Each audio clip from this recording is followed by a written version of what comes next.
Mga na si Mr. Pogi. Di ba sabi Ang na, tanong natin, ang Antikristo ba ay maliligtas? Go, 3 minuto, Mr. Pogi.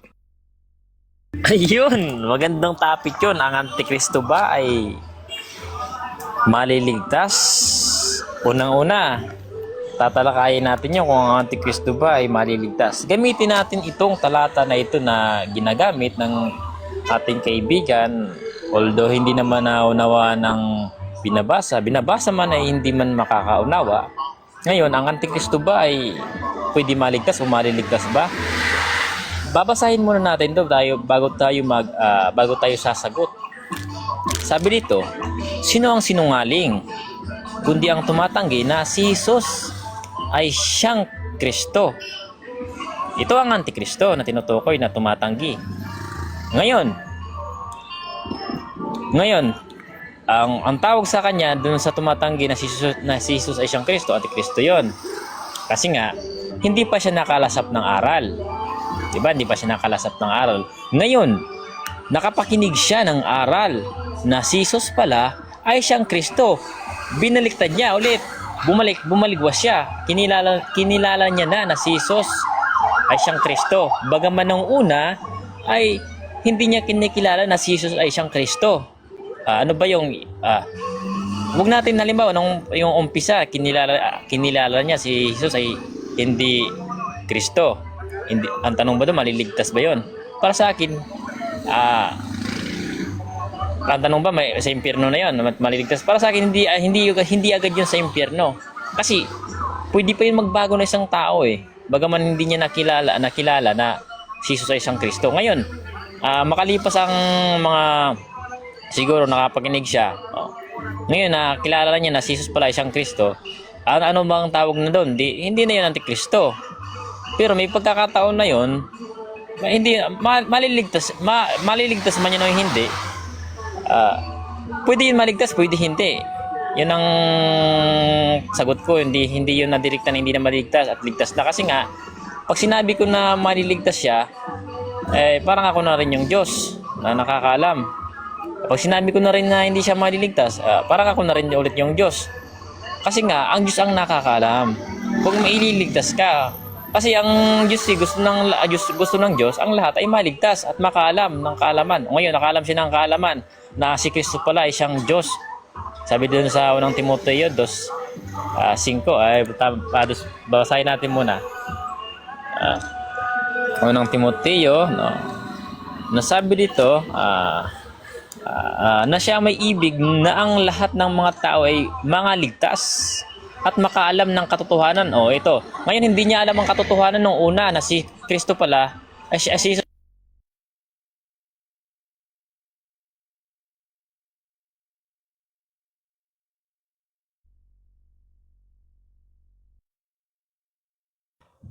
Yon. Salamat, no? Isa yun sa pinakamaliwanag na naintindihan ko na nagpapahayag na Antikristo daw. May chance maligtas. Ano ba ibig sabihin ng Antikristo? Ibig sabihin kalaban ni Jesus.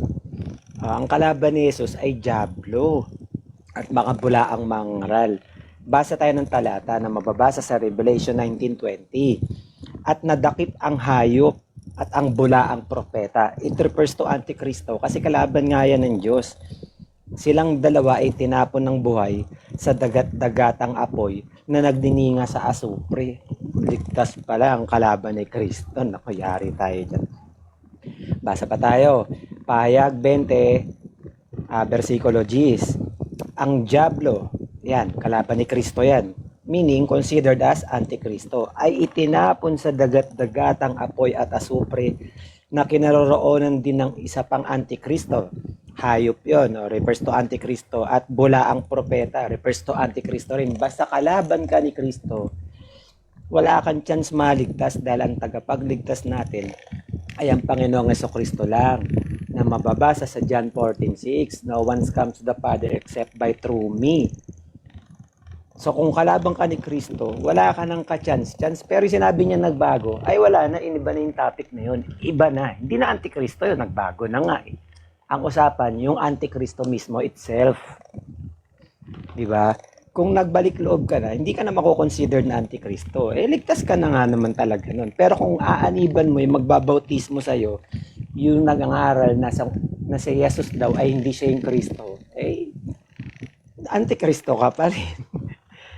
Basa pa tayo, ikalawang Tesalonica 2:8. Ang masama ay papatay ng Panginoong Hesus. Naku, ligtas pala yung kumakalaban kay Jesus Christ kasi sabi ang masama ay papatayin ng Panginoong Hesus sa hininga ng kanyang bibig at lilipulin sa pamamagitan ng kanyang pagparito. Ligtas pala ang Antikristo. Ang galing. Kaya nga ni-remind dyan, nakalagay sa unang 1:22, ang sinungaling ay ang tumatanggi na si Jesus, ang Kristo. Ito, ang Antikristo. Ligtas pala yun. Ay, grabe naman. Sige, yun lang. First time ko na, kasi dito meron din na, naman, attorney naman ni Satanas. Dinedepensa sa Satanas na hindi daw yung makasalanan. Kasi daw, ang Diyos daw yung nagkasala dahil nilin lang daw sa Eva at Adan. Sinabi daw na mamamatay nung kinain niya ng pagkumain daw ng prutas. Pero nung kinain, hindi naman daw namatay.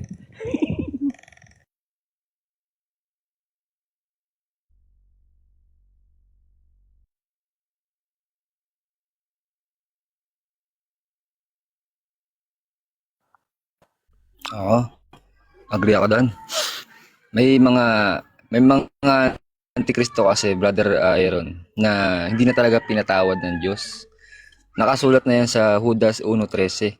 Ito yung mga fallen angels na nagpasimula ng kasamaan sa lupa. Kaya nga sumama yung mundo sa panahon ni Noah.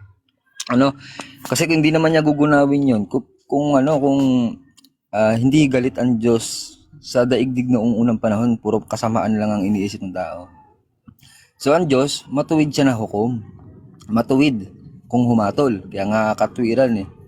Di po ba?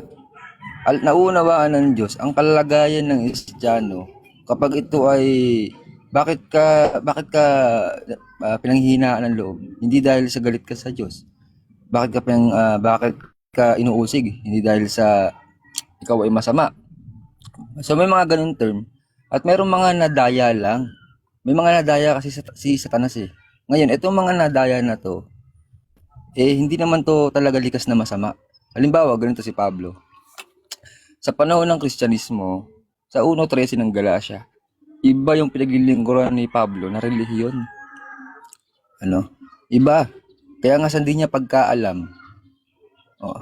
Ang kalaban niya pala si Kristo. Binabangga niya na si Jesus Christ nun. Edi nagpakita sa kanya si Kristo.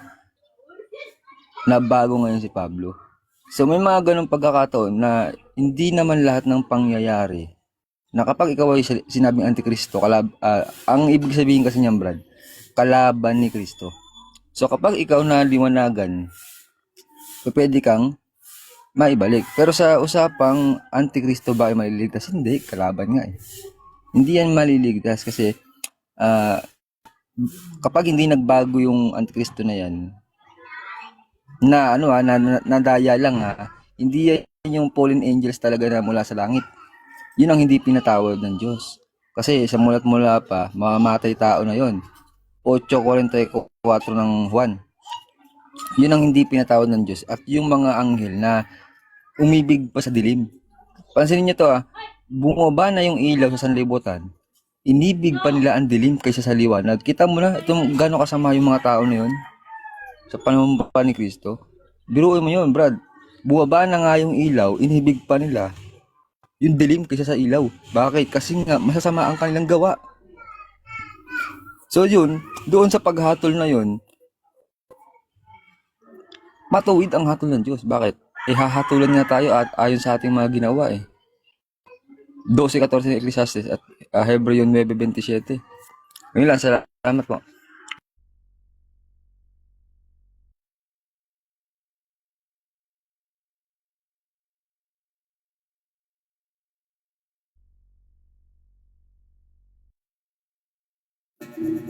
Yun, total define naman ako ano yung mga antikristo na siyang kalaban ng Diyos. Si Kristo nagpakilala bilang daan, buhay at ang katotohanan. Ngayon, kung tututulan mo ang daan, ang buhay at ang katotohanan, lumalabas, hindi ka makakaapak dun sa daan na siyang magliligtas sa'yo. 'Di ba? Ngayon, magbibigay ako ng talata dito na kung sinong tumututol sa anak o dinedeny yung anak dito sa 1:3:18 hanggang 20, sabi, hindi hinahatulan ng parusa ang sumasampalataya sa anak, ngunit hinahatulan ang hindi sumasampalataya, sapagkat ang hindi sumasampalataya sa kaisa-isang anak ng Diyos, ganito ang paghatol ng Diyos. Naparito sa ilaw ng sanlibutan, ngunit inibig pa ng mga tao ang dilim kaysa sa liwanag, sapagkat ang masasama sa kanilang gawa, kinasusuklaman ng mga gumagawa ng masama ang ilaw. Ayan, malinaw naman dyan 1:3:18 hanggang 20. Talagang pinapakita na kung sinong dumideny sa anak, siya namang hinahatulan, di ba? Kasi ayaw mo nga dun sa daan at katotohanan eh. Ibig sabihin, opposing, adversary, kalaban ka ng Diyos. dito rin sa Matthew 10:33. But whoever denies me before men, I will also deny before my Father who is in heaven. Diyan sa mga talata na yan, sa palagay mo, maliligtas pa kaya ang talagang namatay na bilang Antikristo? Yung Biblia naman yung nagsasabi. Ngayon, yun lang naman siguro yung mga alam ko pang talata sa ngayon na nagpapatunay na ang mga taong kalaban ni Kristo o lumalaban sa Diyos, talagang siyang may kahatulan. Imposible naman siguro na yung kalaban ng Diyos, naman yung ililigtas niya katulad nila Satanas, di ba? Parang yun, magiging contradicting based sa moralidad na pinapakita ng Diyos. Yun lang naman.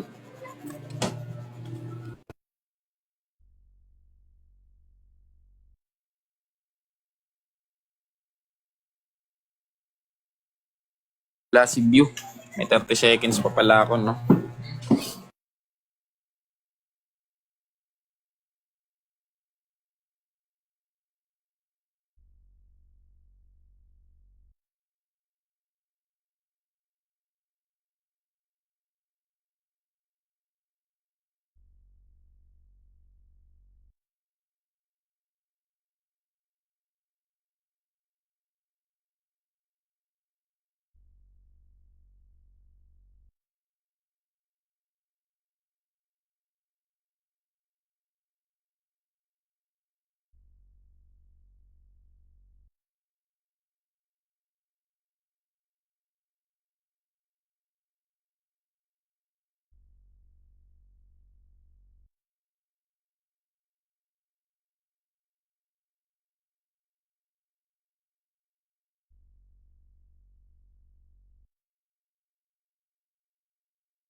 Iyan, no? So, kung sino yung tinutukoy pala sa ikalawang Korinto 11:14, alam niyo na kung sino yan. Sino ba sa panahon sa panahon natin ngayon, sa lahat ng religion na umiral sa mundo o sa Pilipinas, ang sugo nila nagpapanggap na anghel o anghel kamo? Alam niyo na yun, kayo nang makakasagot.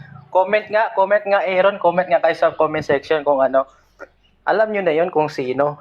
Pati sa 15 ang sabi, hindi katakataka, pati rin ang kanyang mga ministro naman ay nagpapakunwaring ministro ng katwiran. No? Alam nyo na kung sino yung nagpapanggap ngayon na nakasulat dyan sa ikalawang Korinto 11:14 hanggang 15. Nang sinasabi diyan, sapagkat hindi katakataka, sapagkat si Satanas man ay nagpapakunwaring anghel ng kaliwanagan. So, ewan ko kung bakit maraming tao dito sa mundo ang nadaya ng samahan na ito, no, na tinutukoy sa ikalawang Korinto 11:14. Ayoko nang magbangkit, baka mas lalo pang iiyak yung mga Basta alam nyo na kung sino yung religion na yun na nagpapanggap. Tayo, wag halimbawa ano kasi pag umanib ka kasi sa mga yan, talagang aalisin mo talaga ang utak mo, iiwan mo sa ere, iwan mo sa basurahan, pasok ka na kagad. Ayan. Kaya kaya ayoko nang i-mention kung sino yung nagpapanggap na anghel ng ano ng messenger kamo. Alam niyo na yun kung sino yun no? Baka masasaktan pa lalo yung mga kalooban nila kaya ayan. Ingat na lang tayo mga kaibigan sa mga nagpapakunwaring anghel dito o nagpapakunwaring sugo daw kuno ng Diyos, no? At sabi naman niya ng 24:24 ng Mateo sapagkat maraming nagsilitaw na mga bulaang mga ngaral, no? Pinapauna na ng ating Panginoon si Kristo na maraming lilitaw kamo ng mga bulaang mga ngaral. Ano pang sabi sa Mateo 24:5? Maraming magliligaw at isasabihin ako ang Kristo at ililigaw ang marami. Biruin mo, maraming ililigaw pala itong mga antikristo na ito. Kaya tayo, salamat sa Diyos, no? Salamat sa Diyos iniwasan niya ako sa mga bulaang mga ngaral. Yun lang. Thank you.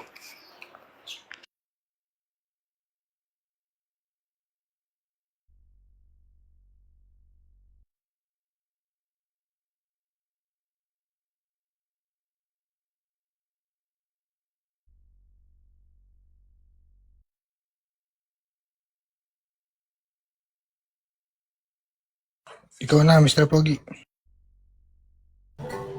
Saya ka na ba? Ayun. Wala na tayong ibang ipapahayag kundi ah Rebat yan, rebat. Kulit ikot. ano bro? Ano yan, rebattle, rebat. Sa mga sinabi ng kasama mo. Huling ikot na yan. Ah. Oo. Napapaisip lang ako kung tama naman si Auntie na sabi ni Sid na may tumutukoy doon nagpapakunuring anghel. Pero sa topic natin doon na ang Antikristo kasi di kasi ako pwede magsabi na hindi maliligtas na yan Ang dalawang sagot ko diyan kasi ibig sabihin pala mas talo mo pa ang Diyos sa hatulan. Mas magaling ka pa para sa akin. Ano lang, kumbaga timbang lang kasi halimbawa hatulan mo siya na yung Antikristo hindi na maliligtas tapos naligtas pala. Kasi mga tao ang tinutukoy dun kumbaga kasi may yung maliban sa mga ngaral, may yung mga ngaral na talaga na kung laban sa kanya yung nauto. Kung yung mga auto kasama na rin yun. Kung may humiwalay doon tapos kasi sabi niyo sa Roma kaya ikaw tao, akala mo ba'y makakatakas ka sa hatol ng Diyos kung humahatol ka sa iba? Ngunit gumagawa ka rin naman ng kasalanan, ngunit gumagawa ka rin ng masasamang gawaing hinahatol mo. Huwag kang humatol kasi sabi niyo dahil dito wala kang madadalhin o tao. Sino ka man na humahatol sapagkat sa iyong paghatol sa iba ay ang iyong sarili ang hahatulan mo. Sapagkat ikaw nga ay humahatol ay gumagawa ka ng gayon ding mga bagay. Para sa akin, kung hindi ako mahatol, kaya sabi ko nga, ang kinukuha nyo lang pala, kasi yung maliligtas pa lang Antikristo, hindi niya ako nakuha ang point. Sabi ko, pwede maligtas, pwede na hindi. Kasi nga, hindi ko sinabi na ligtas na siya. Bakit ikaw bang Diyos? Hindi ko sinabi na hindi na siya ligtas. Siyempre yun na siya. Kumbaga timbang lang. Pero mas maganda yung At pinapakilala ko rin ang ating Panginoon si Kristo na siya talaga ang anak ng Diyos, diba? Marami naman dito na ang anak ng Diyos, pag anak ng Diyos, Diyos. Ang pinanganak ng laman nga, hindi pinanganak ng hindi nanganak ang laman ng Diyos, diba?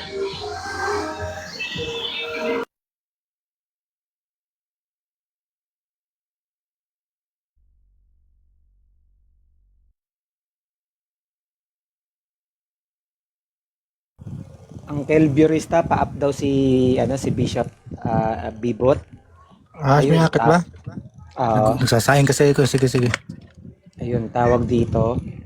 Tama naman si Mr. Pogi, yung mga hindi pa nakakaalam, talagang tas nadaya lang. Pwede talagang maligtas yun. Pero hindi pa ba nakakaalam kung kilala mo na ang Panginoong Isus? Pero itinatanggi mong siyang Kristo.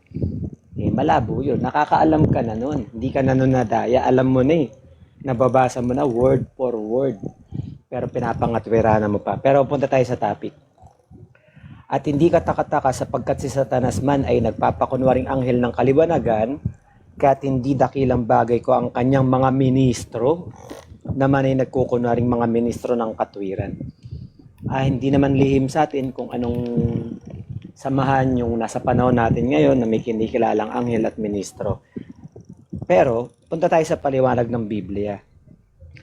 Ang tinutukoy dyan na Satanas, yung pagkunwari na di siya laging nasa anyong masama, nagpapakilala siya ng kabanalan, makadiyos at makatwiran.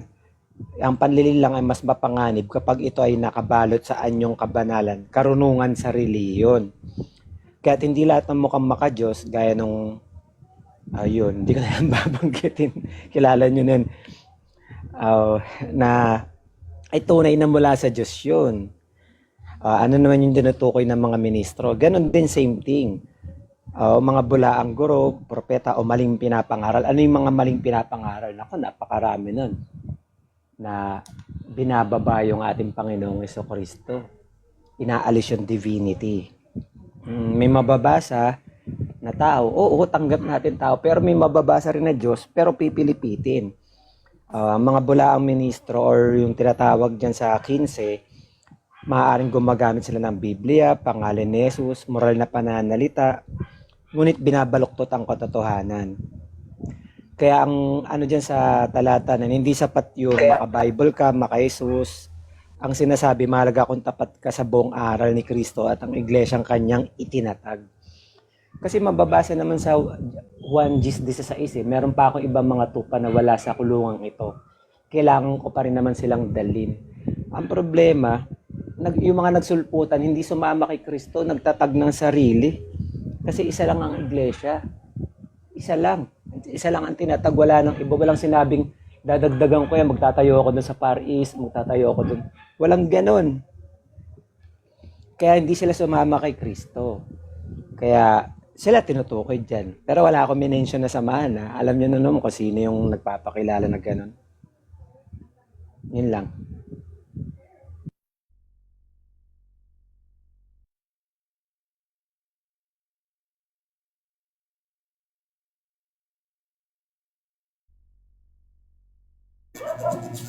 Ayun no, malinaw naman no. Tayong mga tao, hindi naman tayo yung humahatol, kundi meron ng ruling ang Diyos. Parang parang halimbawa yung mga nagbablaspheme sa Holy Spirit, meron siyang ruling. Tayong mga tao, binabasa lang natin kung ano yung nakasulat. Uulitin natin no, yung mga antikristo.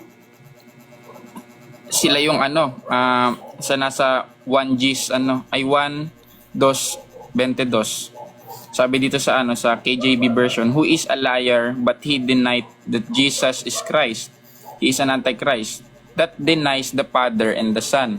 Ibig sabihin ngayon, kapag dininay mo pala si Jesus Christ, bilang alam mo na, bilang antikristo ka, dinideny mo pati yung Ama. Ngayon, kanino ka ba kumukontra? Sa dalawa, di ba? Napakabigat nun, nilalabanan mo yung dalawang Diyos, yung dalawang persona ng Diyos. Ngayon, sabi dito sa sa 1:5 ay unang 1:5 hanggang 12. Ay 5:12. He has the Son has the life. He that hath not the Son of God hath not life. Medyo malalim kasi itong yung hindi ako sanay dito sa English ng KJV na to. Pero sabi sa NIV, whoever has the Son has life. Whoever does not have the Son of God does not have a life. Malinaw naman, no? Ano ba yung ibig sabihin ng buhay na yun, no? Buhay ba yun na walang hanggan? O yung... ang malinaw lang dyan sa atin na pagkakawala yan sa Diyos kapag ka nawala ka sa buhay, sa anak. Saan pa bang mga verse tong ko? Wala na akong notes dito. Yun lang ulit siguro yung ano ko doon, latag yung pag-deny sa anak. Siya namang dinedenay mo yung ama. Kasi sinabi naman na ang kumikilala sa anak ay kumikilala sa sa ama. Ang hindi naman kumikilala sa anak ay hindi rin kumikilala sa ama. Ngayon, dalawa, double denial yung ginagawa mo kapag hindi ka naniwala kay Kristo. Kapag namatay kang antikristo, technically, wala ka dun sa buhay. Yun na nga yung sinabi ko dun sa mga verse na nilatag ko kanina. Wala ka dun sa buhay. Hindi ka maaari sigurong maligtas ng Diyos nun kasi hindi mo siya tinatanggap. Technically, denial yung ginawa mo sa Diyos. Yun lang.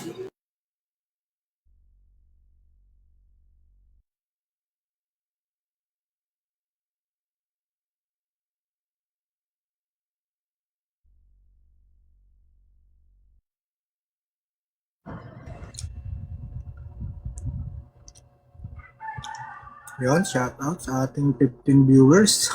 Alas 11 na pala. Hindi, akit lang po ang lahat. Sisimulan tayo sa paksa natin. Ang Antikristo ba yung maliligtas? Nakuugnay naman to sa talata na 2 Corinto 11, 14 hanggang 15. Sino tinutukoy na ministro? Yon, tama. Ayun, salamat sa oras.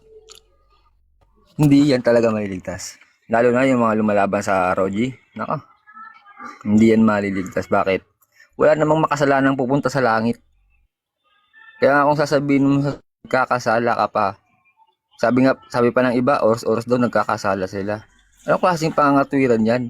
Sa tingin niyo ba may katwiran kayo sa sinasabi niyo yan? Kahit tulog ka, nagkakasala ka? Ano yung kasalanan yung humilit? Sasabihin niyo oras nagkakasala kayo. Sa tingin niyo, natutuwa ba ang Diyos sa kasalanan? O, labas dyan ng galit sa ROG at ipapahiya kayo ng katwiran ng Diyos. Dapat pag nangangaral, matapang. Nakasulat naman, si Kristo, anak ng Diyos, ayaw nyo tanggapin. Ano bang nangyari sa mga kokote ng Pilipino ngayon?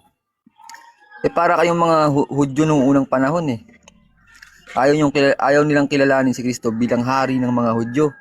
Ito namang mga naglilitaw ngayon sa huling panahon. Ginawang tao lang si Kristo. Nakakayaman sabihin, pero ang kakapal lang kanilang pagmumuka. Bakit? Ang tataas ang tingin nila sa sarili nila. Sila na yung nagmamagaling, nagmamarunong. Ayaw nilang pakinggan yung totoo. Pinili lang nila yung mga dapat nilang pakinggan. Kaya nga bilang isang matapang ka na nangangaral, nagbabahagi ng katotohanan, huwag kang matatakot. Bakit? Yan nga ang tunay na antikristo Saan ka ba naman nakakita ng Diyos na mula sa lupa? Mula nga sa langit Mula sa langit si Kristo, ang anak ng Diyos. Ang unang Adan ay mula sa alabok. Ang ikalawang Adan ay mula sa langit. Asan ang katwiran nila doon? Wala, tameme, napipi. Diba? Kaya ang gagawin nila, uusigin nila yung mga nasa katotohanan ngayon kayo umusig. Diba? Mapapaya kayong lahat. Magsiakyat kayo dito. Ang gagaling yung manakot. Mga bakla naman pala kayo. Bakla sa katotohanan. Bakit? Mga sinungaling kayo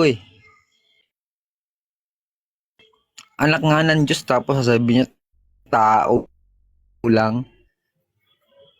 Naunawaan niyo, ano ba ililigtas ni Kristo? Manok? Di magkakatawang manok siya pag gano'n. Nagkatawang tao siya dahil ililigtas niya tao din. Di ba? Kung nagkatawang manok siya, maintindihan ba siya ng mga tao? Kita nyo na. Ang lumaban sa ROG, babagsak ang kaharian.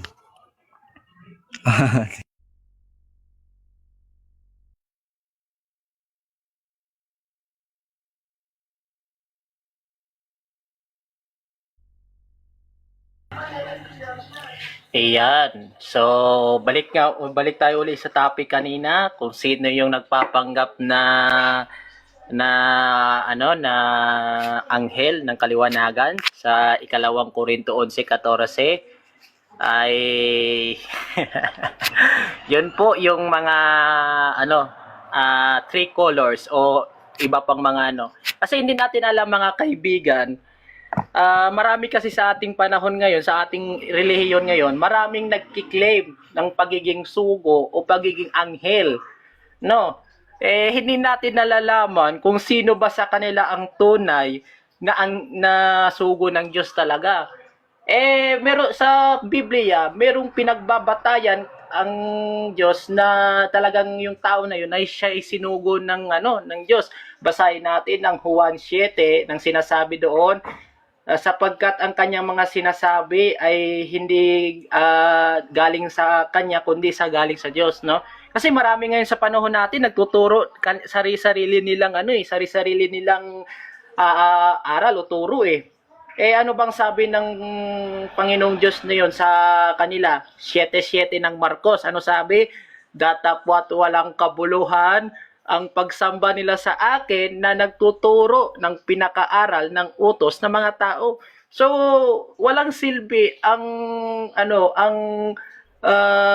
pagsimba mo sa religion mo kung ang itinuturo sa iyo ng pastor mo o mangangaral mo, utos niya at hindi utos ng Panginoong Hesukristo, utos ng Diyos.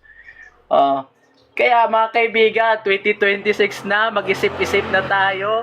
Wag na tayo magpapabudol sa mga nagpapanggap kamo, no? Nagpapanggap kamo na sugo daw sila. Pero pag tinignan mo naman ang aral, mali-mali ang itinuturo. Pagtatanungin mo, asan tinawag si Apostol Pablo? Saan tinawag si Apostol Pablo na iglesia? Sasabihin imbes maliwanag ang nakasulat sa Biblia, binabaliktad, binabaluktod. Yung na yan, yung ganito na yan is ibig sabihin yan is ganito. No? Maliwanag na ngang nakasulat na iglesia ng Diyos, binabago, sinasabi dito, hindi yan iglesia ng Diyos, kundi ganito yan, ganito. Di ba? Nako, lalong-lalo na itong mga ROG na ito na nagpapanggap kamo ng mga Diyos-Diyosan. Naku po, ingat-ingat po kayo kasi kung hindi kayo mag-iingat, pati kayo masasama sa hukay. Mateo 15:14. Yun lang po at maraming salamat mga kaibigan. Ingat lang kayo sa nagpapakuloring anghel. Yun lang. Iba na tirada ni Isaac ngayon Ang napapansin ko Isaac Next, sino ba sunod? Si Kemet. Ang Antikristo ba'y maliligtas? Mga ministro ang tinutukoy sa Korinto. Ay, good morning. Binabati ko ang ulirang ama na si Brother Aaron at ang mga ROG. Gusto ko yung kanilang conviction. Basahin natin sabi ng Diyos sa Daniel. Ito sabi niya, the Creator is merciful even when we are rebellious. Sabi niya, kahit gano'ng kasama, nagpapatawad siya. Hence, kaya siya tinatawag na El Rakum, mapagpatawad na Diyos. Ngayon, pag binasa mo yung salita ng Diyos, yung tinatawag na Torah, sabi niya dun sa instruction niya, ang tao, kahit hindi mo alam ang kasalanan mo, mananagot ka dun. Malinaw yun, no? Yung unintentional sin, sabi dun, you are held liable. Pero, pag binasa mo yung chapters na yun, pinapatawad niya yung unintentional sin. Mahaba yun, marami yun, iba-iba. Naka-classify yung mga unintentional sin at kung ano yung gagawin mo. Ngayon, pag yung kasalanan alam mo, dapat hindi mo gawin. Okay, itigil mo, mag-repent ka. Sabi nga sa Ezekiel, he who turns away from his sins, all his sins shall be forgotten. So, sa huli niya, Diyos ang magpapasya niyan. Kasi kahit hindi mo alam yung kasalanan mo, sabi niya, mananagot ka pa rin. Pero nagbigay siya ng instruction kung paano kanya patatawarin. Pero pag alam mo yung kasalanan mo yun. Mas lalong liable ka. Kung yung unintentional nga, liable ka na yun. Lalo pa yung kasalanan na sinasadya mo. Okay. So pag nung mga nagba-Bible kami sa Facebook, may isa akong kasama doon na Torahista. Majority Kristiyano.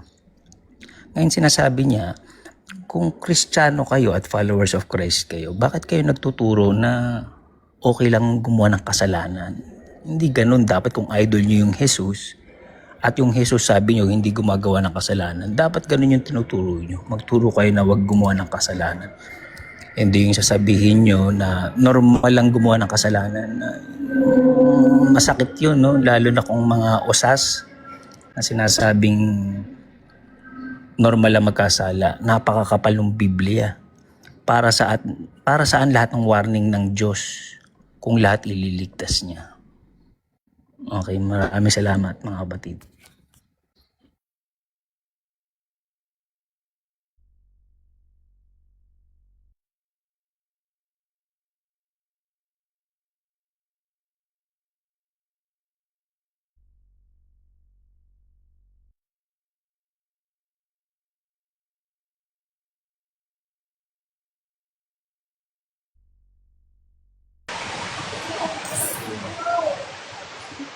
Good morning, good morning. Ang sinasabi ni Cruz kanina, kasalanan, malaking kasalanan ng hindi pagkilala sa dalawang Diyos. Seryoso, dalawang Diyos mo, yung kultong sinasabi nyo, nakarating na sa iba't ibang bansa. Yung kultong sinasabi nyo, narating na 6 na kontinente. Yung gawa ng tao, sinasabi nyo, nabibili na ang mga simbahan ng Katoliko at mga Protestante sa iba't ibang bansa. Kulto yan. Yung Antikristo, lumalaganap na sa buong mundo. Nakarating na sa 168 na mga bansa.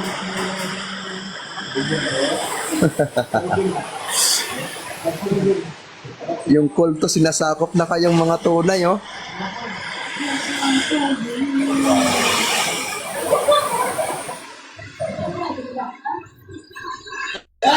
Dalawang Diyos pala kinikilala mo, Cruz. Nako, kasalanan yan. Sino ba kasi yung naparitong nasa laman? Diba? Yung Diyos ba may laman?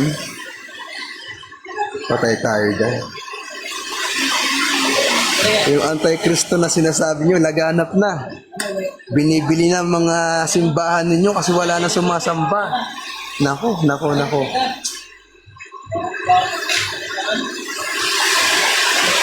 Wala nang sumasamba, no? Kaya binebenta na lang. Doon, sa isang kultong organisado, matindi ang pagkakaisa. Tinitingalanan ng iba't ibang bansa yung kultong sinasabi nyo.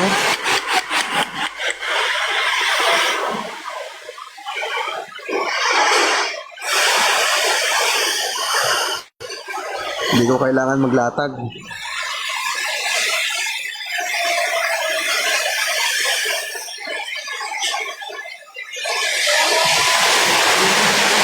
Comparison na lang tayo doon sa organisasyon ninyo, sa organisasyon namin. Comparison na lang.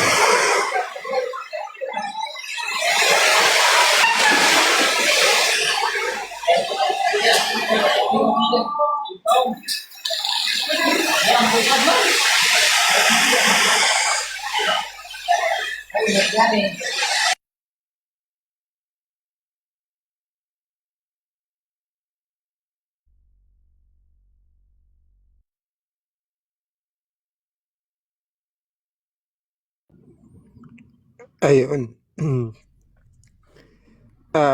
Nagre-request lang naman ako na baka pwedeng 5 minutes.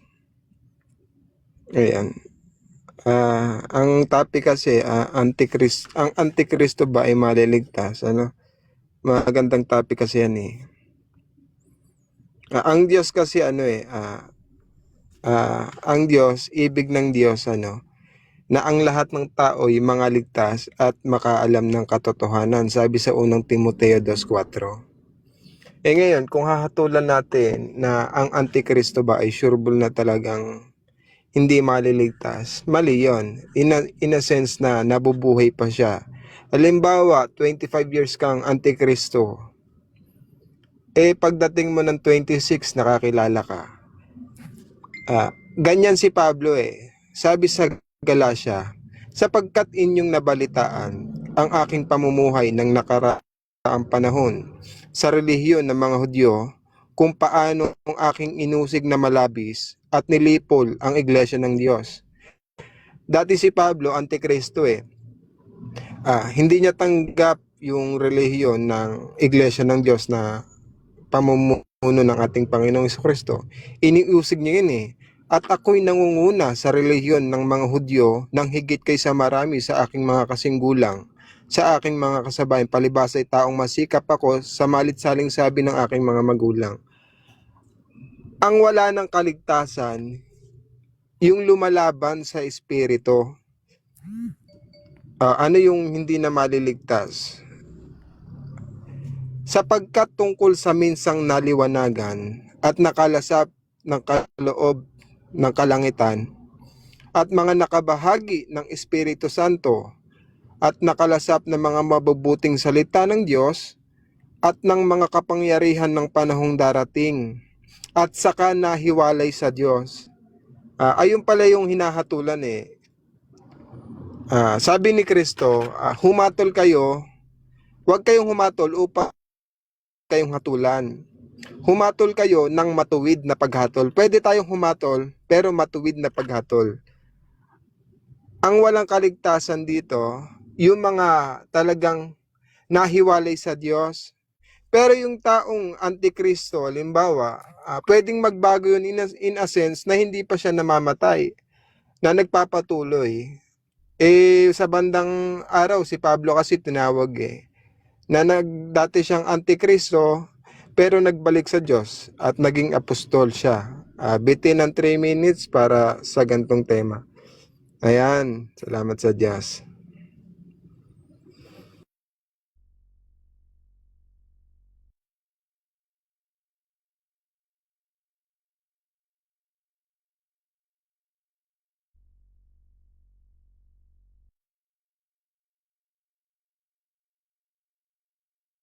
Aaron. Na pala, ano tawag dito? Yun, ang para sa akin, yung antikristo, meron talaga nagdedepende na may pag-asa maligtas. Kasi pagka yun, nagbago na, hindi na yun matatawag na antikristo, pero ang topic, antikristo. Ano ba sabi sa talata? Unang 1:22. Ito ang mandaraya, ang tumatangging si Jesus ay siyang Kristo. Ito ang antikristo. Malinaw naman sa talata. So paano ba natin malalaman kung sino yung mga mangangaral na tumatangging si Jesus ay siyang Kristo? Yun daw ipinanganak ni Maria, Jesus lang daw yun, hindi daw yun yung Kristo. Nakakatakot naman yun. Tinututulan nila yung proseso ng Diyos na sinabi sa Isaiah 7:14. Narito, ipapanganak ng isang dalaga, ang isang lalaki at ang batang lalaki at tatawagin Emmanuel, na kung diliwanagin, sumasa atin ng Diyos. Tapos sasabihin na, ano yun, dumaan yung Kristo niya sa, diba? May nangangaral na gano'n kadiri lang yun, huwag natin iyan. Tapos yung isa naman na nagpahayag, aminado naman siya sa bibig niya galing, yung antikristo, tsaka yung kulto na tinatawag, laganap na sa buong mundo. Tama yun. Siya na nagsabi, laganap So, syempre, natupad yung salita ng Panginoong Hesus na mababasa sa Mateo 24:24. Lalabas ang bula ang mangangaral at maraming malilinlang. Kaya nga dumadami. Dumadami talaga sila. So, yung nagpahayag kanina, si Greek yung name. Naniniwala ako sa pahayag niya, tama yun. Laganap na yung antikristo at kulto. Hindi naman katakataka. Dahil naman nagpauna na ang Panginoong Hesus dun sa sinabi nga sa Mateo 24, yun nga, magkakaroon ng digmaan, dun lalabas yung magpapakilalang Kristo at maraming ililigaw. So tupad na tupad yung Mateo 24 pataas. Kung babasahin mo yung buong chapter. Kaya si number 21, agree ako dun sa sinabi niya, wala akong tutol dun. Tsaka yung sa ikalawang Korinto 11:14 hanggang 15, kilala naman natin kung anong samahan yung may nagpapakilalang anghel at may mga ministro. Huwag na natin i-mention.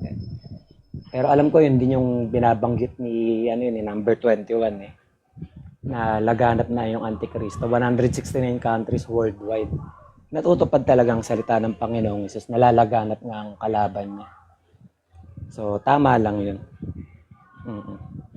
Yun lang.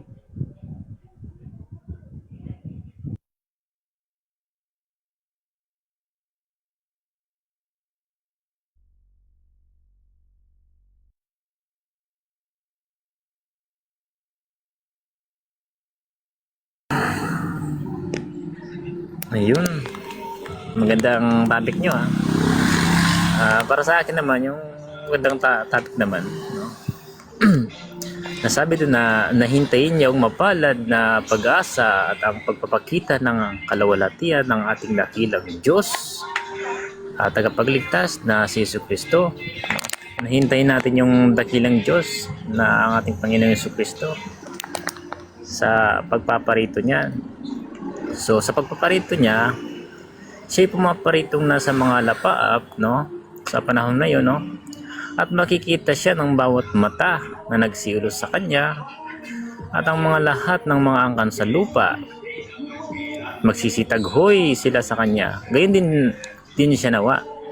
So makikita siya, no, na napaparito sa mga lapaap. Kasi bakit siya makikita? Kasi magdidilim, araw din yun, may araw din nun. Kaya lang, mapapansin siya kasi biglang magdidilim. Sa pagdidilim na yun, magkikidlat yun. Kikidlat. Kaya makikita siya at magsisitaghoy. Ganyan din naman siya nawa. So hindi lang siya makikita sa lupa, kundi doon din sa mga dagat. Sabi dito sa Isayas, ang mga mangingisda naman ay magsisitaghoy at lahat ng mga lalawit ng bingwit sa Nilo ay magsisitangis. At silang naglaladlad ng mga lambat sa mga tubig ay maglalata. So yun, magigilas din yun, magsisitaghoy din yun. Ay, kaya lang, yun, may mga point na tayo sa pagpaparito ng ating Panginoon, no? Yung maglidilim at hindi na magbibigay liwanag. Pero ano yun, may araw yun. Kaya lang, kapansin-pansin siya kasi nga magdidilim.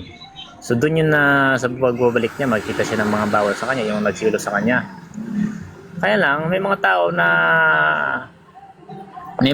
naman na sa panahon na yun na manggigilalas sapagkat hindi nakasulat sa kanila hindi nakasulat ang pangalan nila. Sabi din sa talata na ito na sa 8, no? Nasabi dito, at silang mga nananahan sa lupa ay manggilalas na ang kanilang mga pangalan ay hindi nakasulat sa aklat ng buhay mula nang itatag ang sanlibutan. Pagkakita nila sa hayop kung paano naging siya at nawala na darating. So may mga tao na may mga tao na magigilalas kasi hindi nakasulat ang kanilang ang pangalan sa kanilang buhay, sa aklat ng buhay. So sapat na siguro yun kasi wala na tayong oras. Antayin na lang natin na ito lang ang aking sharing. Kaya naman.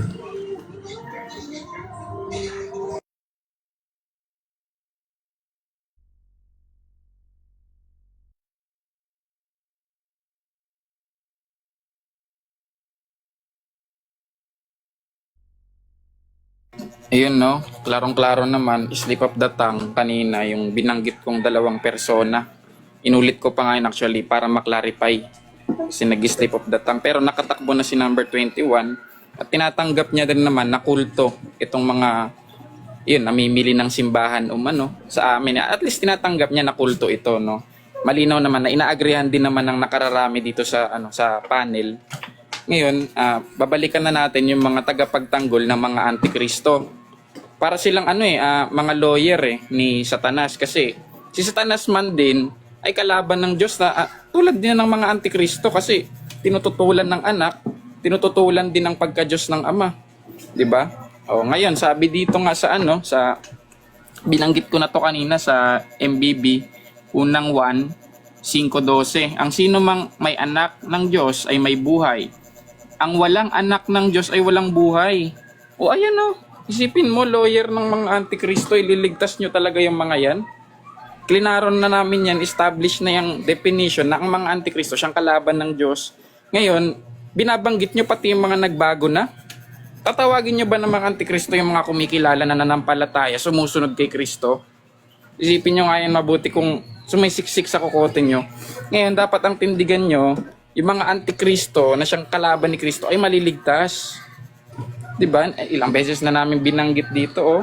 Sana naman mailatag nyo ng mas maigi yung pagdepensa sa mga kalaban ng Diyos. Ayan, no? Sabi nga dito, no? People are destined to die once. And after that, to face judgment. Isipin mo, namatay kang antikristo, kalaban ka ng Diyos, ililigtas ka rin niya. Ayan yung nakakabilib naman sa mga no? Sa ganyang mga paniniwala. Baka sila rin naniniwalang si Satanas, baka iligtas pa ulit ng Diyos. Baka ganun yung mga tindig nila. Ayan, lumabas pa sa comment section ng isang ebidensya ng mga antikristo. Siya naman din na pinagdiinan ng mga panels kanina, kahit yung si number 21, sabi niya, yung mga kulto daw bumibili ng simbahan, lumaganap worldwide ba? Hindi ko alam kung worldwide ba talaga o palabas lang nila yan.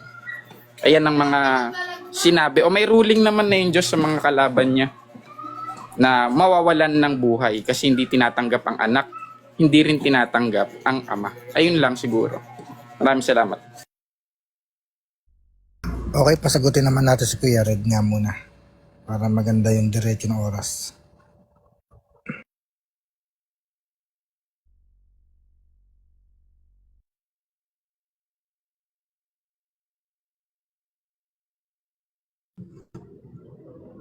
Ayun, salamat mayroong mga ditong tao na hindi alam kung ano yung tema at hindi nila alam kung paano sila dediretso sa topic. Mayroong mga nagsasabi yung nasa unang Juan na ang mandaraya at antikristo yung hindi nagpapayag, which is mali rin yung paliwanag niya, no? Ngayon, katulad nga ng sinabi ko, na hinatulan na ng ating kasama na si Pros, na yung antikristo daw hindi maliligtas. Ngayon, si Pablo kasi naging antikristo ano ang base mo na si Pablo ay hindi maliligtas? Gayong may minsan naging antikristo si Pablo. Wala kang basihan dyan at hindi mo, ang tinitiyak ko, wala kang pagbabatayan dyan kahit magbasa ka ng Biblia, na yung mga antikristo, hanggat nabubuhay pa, ay may hatol na ang Diyos. Walang ganon. Kasi sabi nga ng Diyos, na ibig ng Diyos na ang lahat ng tao ay mga ligtas. Kasama yung mga antikristo doon na hindi pa namamatay at nagpapatuloy pa sa buhay nila. Diba? Ayan yung mga engot, mga engot na talagang hindi nagbabasa ng talata ng Biblia. May mabasa lang na kahit hindi pasok sa tema, babasahin kung hahatulan niya si Pablo na minsang naging antikristo, sapagkat siya'y nangunguna sa relihiyon ng mga Hudyo na aking inusig na malabis at nilipol ang iglesia ng Diyos. Bagamat masikap ako, pumapatay pa nga si Pablo dahil ayaw niya sa mga Kristiyano. Ayaw ni Pablo sa mga Kristiyano kasi nga ayaw niya dun Antikristo kasi si Pablo noon.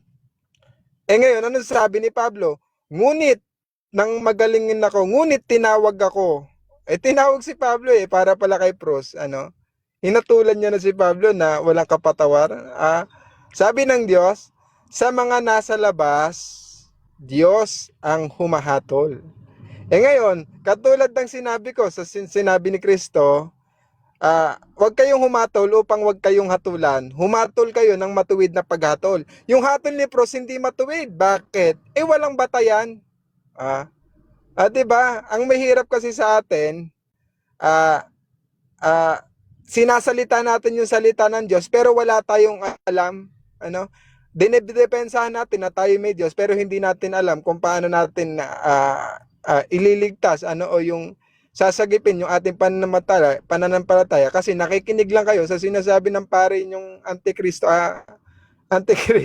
sa ngayon, di ba? Ayun, ganun sana. Amen.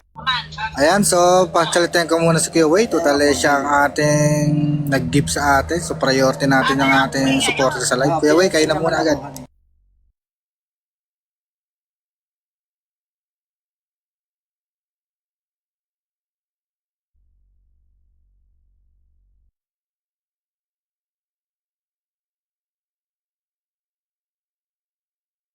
Mali. Way pala. Wrong number tayo. Yun, shout out sa ating mga viewers. Lalo na mga sumusupport sa ating live.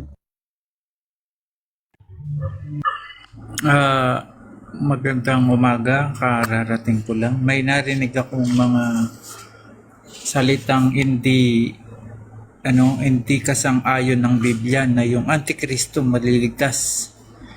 Kailanman si Pablo walang nakapahayag na si Kristo ay si Pablo Antikristo. Kasi sisidlang hirang yan Si Pablo nung gumaganap ng kautusan ng mga mosaiko, no? Talagang linalaba, hindi niya man alam sa pamumusong, no? Hindi niya alam 'yon. Kaya hindi mo siya pwedeng ituring na Antikristo. Di niya alam sa kawalan ko ng pananampalataya, sabi niya, no? Itong mga mga MCGI na ito, no, talagang kinasihan na ni Satanas, no? Palibhasa yung Kristo nila makasalanan, yung ama nila, no, pinabayaan yung anak niya, no. Talagang Antikristo to kasi yung mga ang Diyos ang nakakaalam niyan. 23:33 ng Mateo, sabi niya, no, kayong mga lahi ng mga ulupong, mga hahas, paano kayo makakaligtas sa impyerno? O alam ng Diyos yun. Na yung mga mga Antikristo, hindi maliligtas, buhay pa yon. No? Yung mga iskriba at pariseo na kalaban niya, no? Sinasabihan niya na mga ulupong, kayong mga lahi ng mga ulupong, sabi niya, linilibot nyo ang lupa, 23:15, no? Yun, mga buhay yun, talagang hinatulan na yun. Sasabihin mo may chance yun. Talaga, yung mga may kasalanan sa espiritu, no? 3:29 ng Marcos, kahit sa panahong darating, walang kapatawaran yun. Sasabihin mo yung Antikristo maliligtas, talagang wala kang alam sa Gaya ka ni Soriano na mapag-isip lang sasabihin mo, bibigyang bibigyang hinatulan na nga Antikristo na nga gaya nyo na mga Antikristo, no? Paano kayo makakaligtas niyan? Talagang ginayakap nyo yung katuruan ni Soriano na mahalay at masama ang Kristo nyo. Paano kayo maliligtas niyan? Napakasamang ninyo. Kayo yung mga Antikristong legit, no? Pinaglalaban nyo pati yung Antikristo nyo. No? Yung Kristo nyo na naging tao lang o naging Diyos lang nung magagalit sa inyo yung ama niya, no? Linuloko nyo yung anak. Yan lang. Okay, sunod ko na agad si kay Emmet. Yan, salamat sa pagbibigay ng gift. Priority natin yung mga gifters natin para naman yung mga sumusupport sa live. Ate Aye, saan kita isisiksik? Puno o bababa muna ako para makakit ka? Okay, Antichrist, Antichristos, Anti-Mashiach. Very vague and broad yan. Depende ba dyan syempre kung ano yung pagkakaunawa niya. Ngayon, yung creator, transcendental yan. Ibig sabihin, beyond times, beyond space, beyond matter. Sana pag-aralan natin kung ano ibig sabihin niya. No? Ngayon, itong creator na to, omniscient to. Ibig sabihin nun, all-knowing. Alam niya lahat. Ngayon, bukod sa alam niya yung lahat, kahit yung tao may alam yung tao Okay. Yung Diyos at yung tao alam niya kung siya ba mismo, alam niya at kaya niya. Alam niya sarili niya kung kaya niya magturo.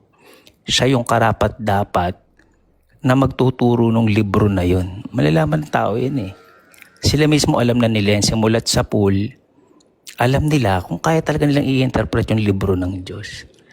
Kaya pag binasa natin yung Zechariah, andyan yung end time prophecy na Gog Magog. Okay?